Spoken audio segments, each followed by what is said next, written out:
This is the final word for all that cricket, fuelled by Kookaburra cricket. We have one of Kookaburra stars with us here today, New Zealand opening batsman Martin Guptill.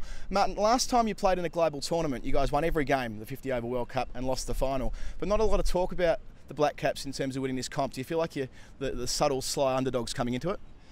Yeah, we seem to get put with that tag quite a lot, but look, at the end of the day, a world tournament, you've got to be at your best to be able to win it. And during the World Cup, we played some very good cricket and just fell down at the last hurdle. But look, the guys looking pretty good nick at the moment, so we're looking forward to getting into it. The team isn't all that different, notwithstanding Baz, of course. I remember the last time we spoke, it was in Hamilton after you won the Chapel Hadley in 2016, his last one-day international. But apart from that, you've got a relatively similar squad.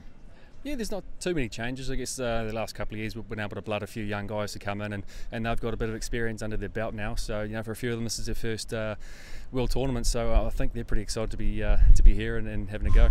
Do you miss Baz? I mean, you miss walking out to the crease with the great man and watching him do his thing from the other end?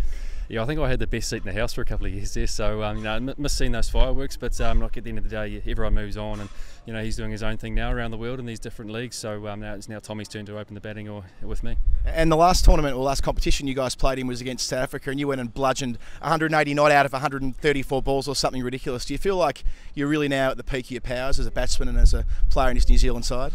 Yeah, look, cricket's a funny game. I mean, one day you can feel absolutely horrible, go out and score 100, and the next game you can feel $1 million and get nicked off first ball. So it's one of those games where, it only takes one ball, so to speak, and you got so many variables with a bowler and the pitching conditions and things that, you just got to go out and trust your natural instincts and go have a bit of fun. And if it comes off, it comes off. What is it like to mere mortals out there watching you when you can hit sixes with the regularity you can? When you're in that zone in the last 10 overs, does it feel like you can hit literally any ball for six at the end of the innings when you make it that far?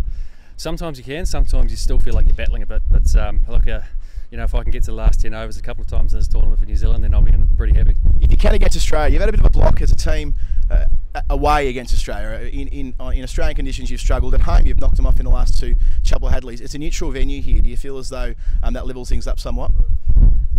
Who knows? At the end of the day, you got to perform on the day. So, Australia have some world beaters in their side. They've got a world-class side, and at the end of the day, so do we. So it's the team who comes out on the day firing and adapts the quickest who's going to win. But surely with the English conditions, nip around a little bit. You've still got the Lennon and McCartney swing bowling and Bolt and Southey opening up for you. Surely you must feel as though that's your comparative advantage. Yeah, look, we'll be confident. Obviously Bolt and Southey are world class as well. They swing the ball and they do their thing. So hopefully they can get us off to a flyer once we come to bowl. And you personally, was that a big thing last year, making your first century against Australia? It was well known you didn't have the best record playing against that country, but now you kind of broke through that hurdle. Are you ready to take them down again in Birmingham next week?